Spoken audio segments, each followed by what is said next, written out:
राधे राधे गुरुजी। जी। गुरुजी मैं अपने पति जी से बहुत परेशान रहती हूँ। शराब पीते हैं, मारते पीटते हैं। कहाँ है? वो राजस्थान में रहते हैं, दमू जिला मेरा घर है, ससुराल है। तो लाए नहीं उनको यहाँ? गुरुजी वो नहीं आते, वो अपने मन के हैं, क्योंकि मैं उनसे बगैर बताए आई हूँ, क्योंकि मुझे बहुत ज्यादा परेशान करते थे। मेरे माता पिता कोई नहीं है, मैं सिर्फ उन्हीं के भरोसे हूँ। तो ले आते तो हम उनको समझाते। गुरुजी वो आती ही नहीं है। मैं उनसे अगर बोलूंगी भी और नहीं भी बोलूंगी तो भी वो नहीं आते। मैं अभी उनको कल परसों फोन करके बोली थी तो बोले कि मैं नहीं आऊंगा। तो फिर आपको उन्होंने भेज दिया कि तुम चली जाओ? गुरुजी नहीं, वो मुझे मारे पीटे थे, इसकी वजह से मैं चली आई। और एक बार मैं और आई थी, कम से कम 1 साल हो गया यहाँ पे, तो फिर मैं चली गई। आप नहीं थे तो मैं चली गई थी। तो पति को समझाओ और ले आओ हमारे पास, हम समझाएंगे तरीके से। गुरुजी वो कहीं जाती ही नहीं है, वो सिर्फ पीने में मस्त रहते हैं। फिर क्या किया जाए? फिर आप उनको गुरुजी आप मतलब आशीर्वाद दीजिए कि उनका शराब पीना छोड़ जाए, क्योंकि गुरुजी मेरे 2 बच्चे हैं, एक लड़की एक लड़का। शराब पीना तो देखो आशीर्वाद से छूटता तो हमारा आशीर्वाद है ही है, सब संतों का आशीर्वाद है।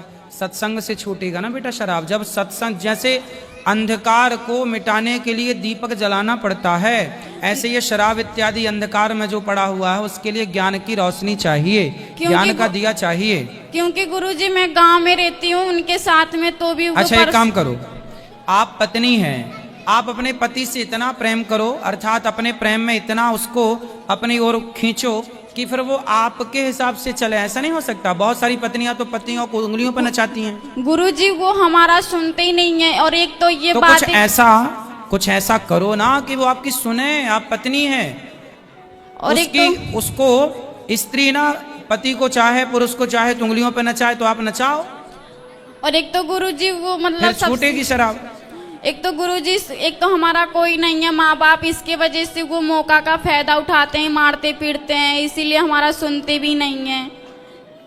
चलो भगवान से प्रार्थना करेंगे कि आपकी पति की बुद्धि बढ़िया हो और भगवान कृपा करेंगे। और तो गुरुजी सबसे ज्यादा तो पीते हैं, डेली पीते हैं, एक दिन का नहीं काम है, डेली का काम है। और 2 पैसा बचाते भी नहीं है, जितना कमाते हैं सब पीने में खर्चा कर देते हैं। वही कंपनी में काम करते हैं, राजस्थान में रहते हैं, अभी तो गाँव में रहते थे। ले आना। अभी तो हमने जैसा कहा, कोशिश करो कि आप अपने पति को अपने प्रेम में ऐसे मस्त कर लो कि वो आपकी ही बात माने, किसी की ना माने। और या फिर ले आओ हमारे पास, तो हम कोशिश करेंगे। गुरुजी मैं छोटे छोटे 2 बच्चे लेके मैं अपनी बहुत ज्यादा टेंशन में रहती हूँ। मैं सिर्फ भगवान से यही प्रार्थना करती हूँ कि काश मेरे पति पीना छोड़ दें, बाकी मेरे लिए जो भी करें सब अच्छा होता है। बिल्कुल, हर स्त्री परेशान है जो शराब पीते हैं उनसे। तो शराब तो बहुत गलत है, गंदी है। भगवान से प्रार्थना ही कर सकते हैं, तो जरूर करेंगे आपके लिए। राधे राधे गुरुजी। खुश रहिए। राधे राधे गुरुजी। हाँ हम नेपाल से आए हुए हैं जी। हमको आपका आशीर्वाद चाहिए। खुश रहिए, खुश रहिए। राधे राधे गुरुजी। जी। गुरुजी मेरा एक प्रश्न है कि जो ब्रज की जो माटी घर लेके जाना चाहिए कि नहीं लेके जाना चाहिए? प्रणाम करना चाहिए यहीं पे, यहाँ की मिट्टी को यहाँ से बाहर नहीं ले जाना चाहिए। अगर हम अपने घर लेके जाते हैं तो कुछ मतलब अच्छा तो रहता है ना? ब्रज की माटी को ब्रज में ही रहने दिया जाए, प्रसाद के रूप में आप ले जाएं, तो फिर बाद में जब आए तो लेके फिर वापस ले आएं और फिर ऐसा कर लें। ब्रज की माटी को ब्रज में ही रहने दें, यहीं प्रणाम करें। यहाँ की माटी भी, आप ये बताओ कि यहाँ आने के बाद आपको जाने का मन करता है? नहीं गुरुजी। फिर तो जब आपको मन नहीं करता तो यहाँ की माटी को भी यहाँ से बाहर जाने का मन नहीं करता ना। वो यहाँ की माटी भी बड़ी भाग्यशाली है कि वो यहाँ की माटी है, इसलिए उस माटी को, उस रज को यहीं प्रणाम करो। धन्यवाद। राधे राधे गुरुजी। खुश रहो। राधे राधे गुरुजी। जी। मैं बिहार से आई हूँ, कुछ देना चाहती हूँ दक्षिणा। अभी मिलेंगे तो आप दे देना। खुश रहो, अभी मिलेंगे। अभी प्रभु जी राधा वल्लभ श्री हरिवंश। श्री हरिवंश। प्रभु जी मैंने 2020 में एक मकान लिया था, उसका कर्जा मैं अभी तक नहीं चुका पाया हूँ, और मेरी दुकान की कमाई भी अच्छी होती है। मुझे ये समझ में नहीं आता मैं किस तरीके से अपना कर्जा मुक्त हूँ। कर्जा मुक्त होना चाहते हैं? हाँ जी। कितना कर्जा है? कर्जा मेरे ऊपर कम से कम 5 लाख का कर्जा है मेरे ऊपर।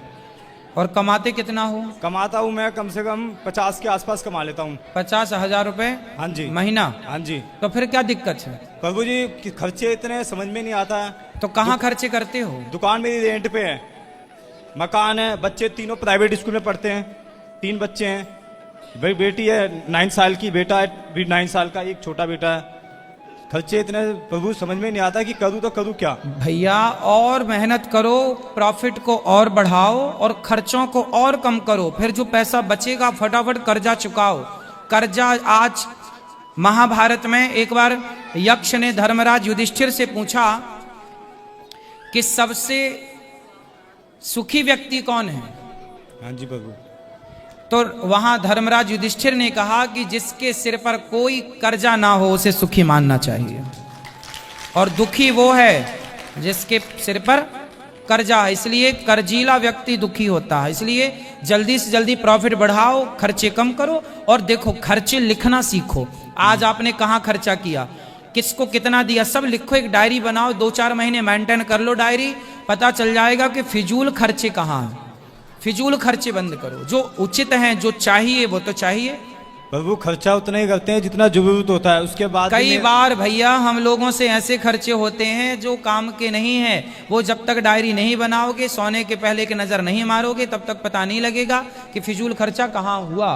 प्रभु जी मेहनत भी मैं इतनी करता हूँ कि सुबह उठता हूँ 7 बजे से रात के 11 बजे तक काम है। मेरी बुटीक है सेक्टर 16 दिल्ली में। हाँ, ये मेहनत भी इतनी करता हूँ, सुबह 7 बजे से रात में 11 बजे 12 बजे तक काम करता हूँ। कोई बात नहीं, धीरे धीरे 5 लाख का कर्जा चुक जाएगा, परेशान ना होइए।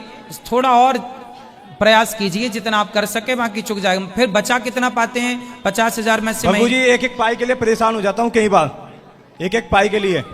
मतलब पैसा इधर से आता है और इधर से निकल जाता है, पैसा बचता नहीं है प्रभु। फिर भी बचाना है। गृहस्थ हो ना? हाँ जी। गृहस्थ हो तो गृहस्थ क्या करता है? गृहस्थ को पैसे के 4 भाग करने चाहिए। क्या क्या करना चाहिए?